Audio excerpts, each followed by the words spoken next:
Welcome to the Tech Egg. Don't get scrambled. Enjoy the video. You begin by confirming your iPad model and whether it supports a newer iOS.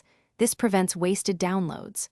Once done, back up to iCloud or to your computer. Backups let you restore if the update fails.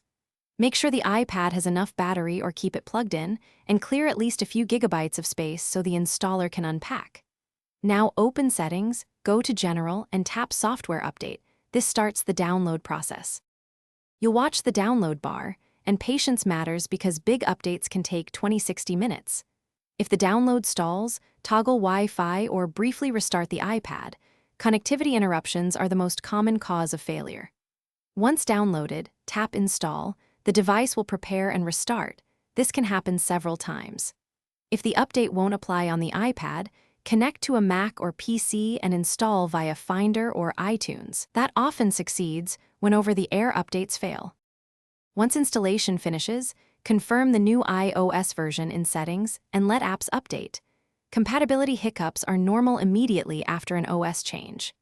If an app crashes or behaves oddly, update or reinstall that app. If multiple apps fail, restart the iPad. If the device won't boot or is stuck in a loop, force restart, then restore from your backup via Finder or iTunes. As a last resort, use DFU.